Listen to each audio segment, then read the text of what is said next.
സതീശനെ തൊടാൻ പറ്റില്ല മക്കളെ. ലീഡർ കെ കരുണാകരൻ്റെയും എ കെ ആൻ്റണിയുടെയും ഉമ്മൻചാണ്ടിയുടെയും നിലയിലേക്ക് ജനത്തിൻ്റെ ആദരവ് പിടിച്ചു പറ്റാൻ പ്രതിപക്ഷ നേതാവ് വി ഡി സതീശൻ ഒരല്പം ദൂരം കൂടി സഞ്ചരിക്കേണ്ടതുണ്ട്. പക്ഷേ ജൂൺ 19 നടക്കുന്ന നിലമ്പൂർ ഉപതെരഞ്ഞെടുപ്പിനോടനുബന്ധിച്ച് ഉണ്ടായിട്ടുള്ള പൊട്ടിത്തെറികൾ നിശ്ചയദാർഢ്യത്തോടെ കൈകാര്യം ചെയ്തുകൊണ്ടിരിക്കുകയാണ്.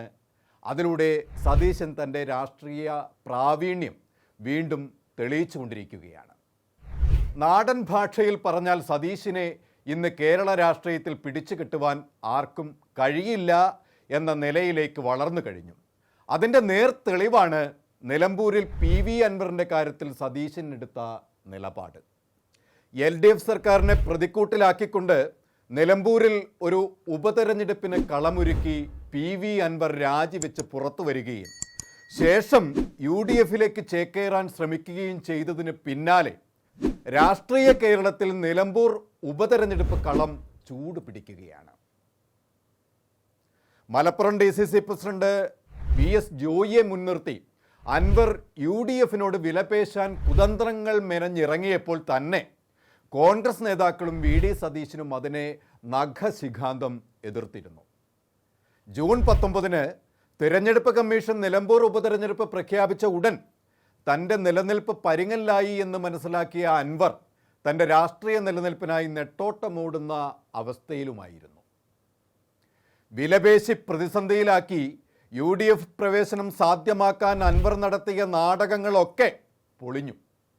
രാജിക്ക് ശേഷം UDFിൻ്റെ തീരുമാനം വരുന്നതിന് മുൻപ് തൃണമൂൽ കോൺഗ്രസിൽ അഭയം പ്രാപിച്ച് തൃണമൂൽ കോൺഗ്രസ് കേരള ഘടകത്തിൻ്റെ അധ്യക്ഷനായ അൻവർ കേരള പ്രദേശ് കോൺഗ്രസിലേക്ക് ചായാൻ ശ്രമിച്ചപ്പോൾ കോൺഗ്രസിന് ഒറ്റ തീരുമാനമേ ഉണ്ടായിരുന്നുള്ളൂ: തൃണമൂൽ വിട്ടു വന്നാൽ കോൺഗ്രസ് പ്രവേശനം ആലോചിക്കാം എന്ന്. അതിന് കോൺഗ്രസിന് വ്യക്തമായ കാരണങ്ങളുമുണ്ട്. പശ്ചിമ ബംഗാളിൽ തൃണമൂൽ കോൺഗ്രസ് അധ്യക്ഷ മമതാ ബാനർജി നിരന്തരമായി കോൺഗ്രസ് ദേശീയ നേതാവായ രാഹുൽ ഗാന്ധിക്കെതിരെ എടുക്കുന്ന നിലപാടുകളും പരാമർശങ്ങളുമായിരുന്നു അത്. കോൺഗ്രസിൻ്റെ ആവശ്യം അൻവർ നിരാകരിക്കുകയും തൃണമൂലിൽ തന്നെ നിന്നുകൊണ്ട് തിരഞ്ഞെടുപ്പ് പ്രഖ്യാപനത്തിന് ശേഷം അൻവർ UDFിനോട് വീണ്ടും വിലപേശൽ തുടർന്നു.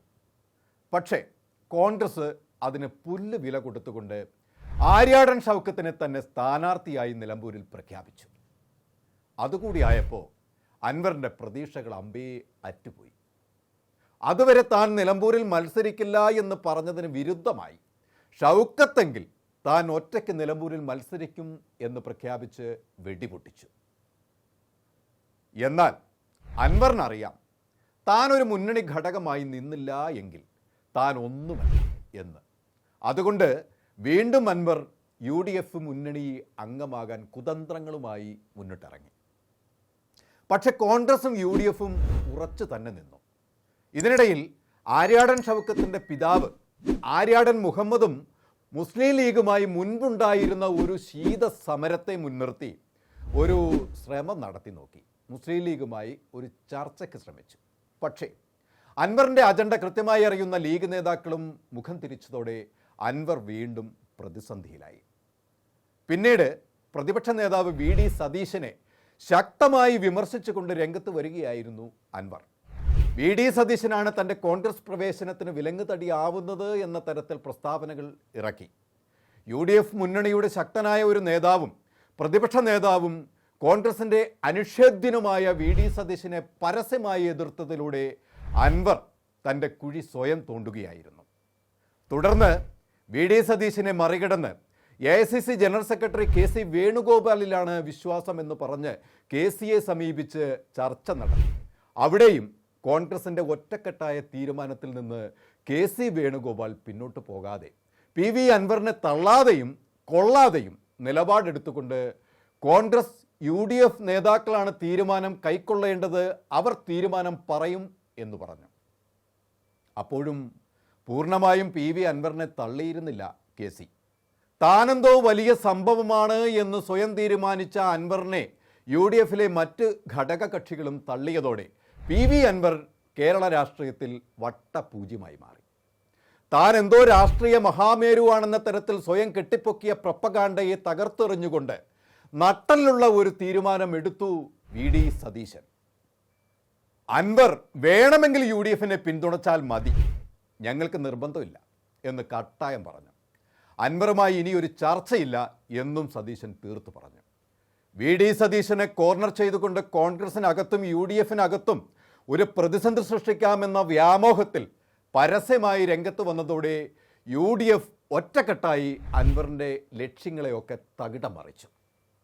ഇന്നിപ്പോൾ കോൺഗ്രസിലും UDF-ലും ശക്തമായ ഒരു പുതിയ നേതൃത്വം വന്നതോടെയുള്ള UDF-ൻ്റെയും കോൺഗ്രസിൻ്റെയും ഒത്തൊരുമ പ്രകടമായി പ്രതിഫലിക്കുന്നതായിരുന്നു പ്രതിപക്ഷ നേതാവ് എടുത്ത തൻ്റെ ഇടമുള്ള തീരുമാനത്തെ പിന്തുണച്ച് ഘടകകക്ഷികളും മറ്റ് നേതാക്കളും രംഗത്ത് വന്നതും സതീശന് പിന്തുണ പ്രഖ്യാപിച്ചു.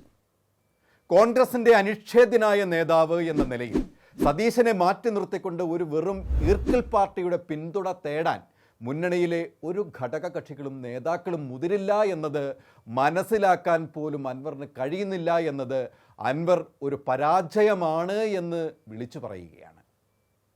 UDF-ലെ ഒരു മുന്നണി നേതാവ് എന്ന നിലയിലും പ്രതിപക്ഷ നേതാവ് എന്ന നിലയിലും വി.ഡി. സതീശൻ്റെ ഗ്രാഫ് ഉയർന്നു തന്നെയാണ് നിൽക്കുന്നത്.